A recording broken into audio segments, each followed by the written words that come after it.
Nos es grato saludarlos, amables oyentes, nuevamente en este momento, en su programa Diálogo Bíblico con ustedes, Juan Millanao, pastor, bienvenido. Muchas gracias. ¿Quién les habla? Raúl Medina. Hablando del santuario del Nuevo Pacto, vamos a hablar ahora de la sustitución. Y leo Gálatas 1:4, Pablo, acuérdese usted que es el teólogo, el mejor teólogo que tenemos en el Nuevo Testamento. Dice, el cual se dio a sí mismo por nuestros pecados para librarnos del presente siglo malo, conforme a la voluntad de nuestro Dios y Padre. ¿Te parece que es lo que expresa Pablo? ¿Qué está hablando aquí él?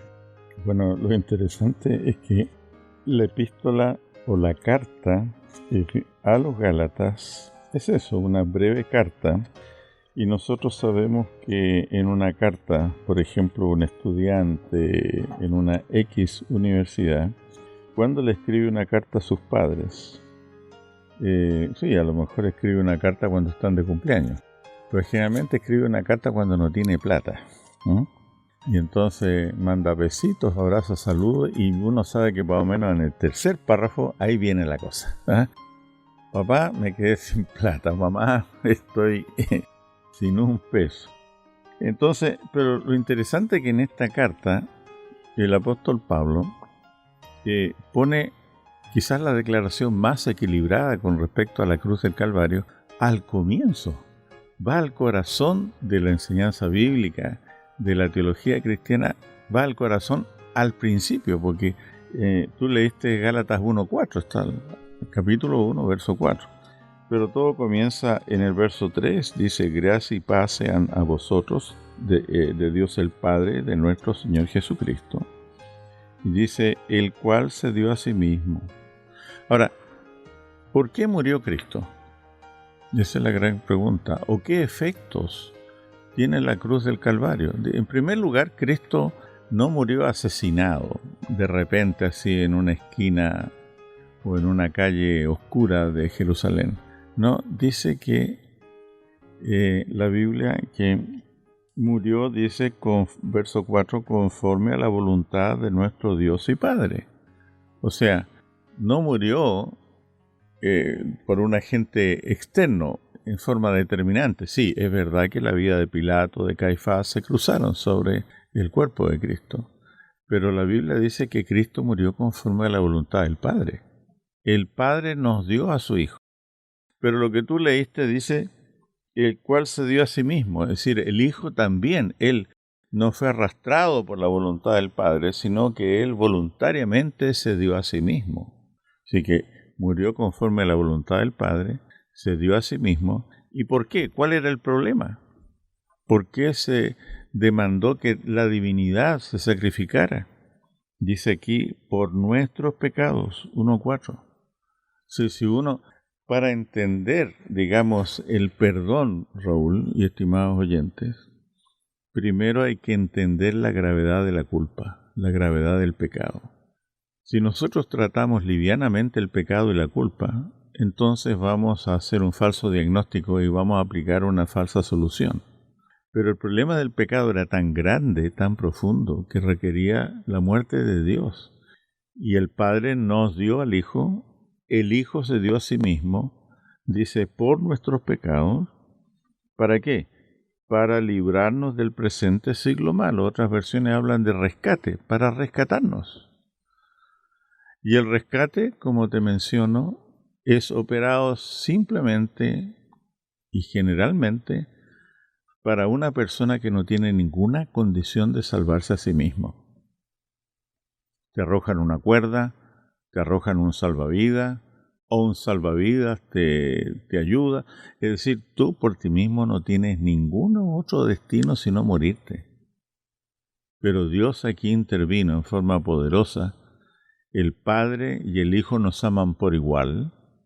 El Padre nos dio al Hijo, el Hijo se dio a sí mismo por un problema del pecado para rescatarnos. Y eso es lo que produce entonces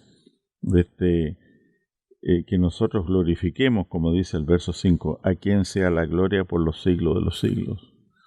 La gloria de Dios es hablar bien de Dios. Glorificar a Dios es hablar bien de Dios. ¿Y qué es lo que nos hace hablar bien de Dios?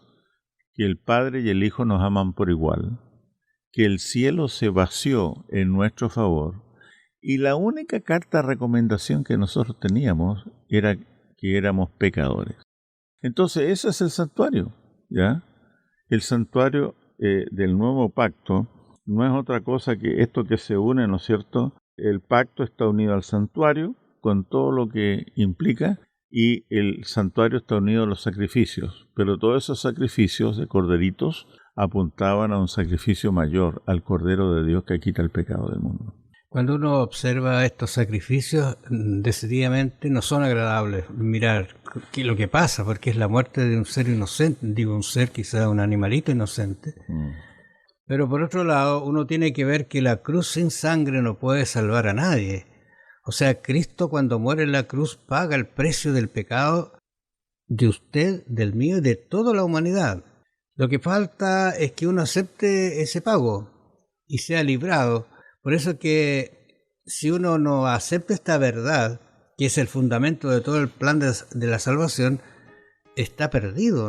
Si no lo cree por fe, si no le pide a Dios que le ayude a entenderlo, porque es una cosa muy linda, muy preciosa, que es el único camino, vamos a decir así, que nos entrega a Dios para tener opción, sin merecerlo, sin tener ninguna cualidad extraordinaria, ser llamados hijos de Dios. Bueno, hay en la historia, Raúl, casos famosos de presidiarios que estaban en la fila de la muerte para ser ejecutados y que fueron indultados.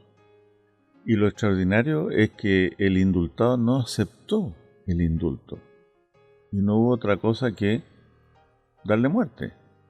Entonces, el perdón puede ser muy grande, pero es ineficaz si tú no lo aceptas, ¿no? Por eso que aquí nosotros estamos a través del santuario viendo lo que es, cómo se enseñaba a Israel lo terrible que es el pecado, pero también se le enseñaba la maravillosa solución que Dios había dispuesto. Cada vez que nosotros inventamos una solución para nuestros pecados vamos a fracasar. Fue necesaria la vida y la muerte de nuestro Señor Jesucristo para alcanzar gracia y misericordia. Tú recuerdas que en la Santa Cena Cristo dijo unas palabras y todo esto está relacionado con el santuario. En realidad en Mateo 26, 28 dice: porque esto es mi sangre, mi nuevo pacto, que por muchos es derramada para remisión de los pecados. No dice todos, dice muchos, ¿eh? ¿Te fijas? Siempre claro. Hay una cuestión de aceptación. Los muchos serán bendecidos. Aquí no hay universalismo de que todos, me veo obligado a aceptarlo, no. Los muchos serán bendecidos.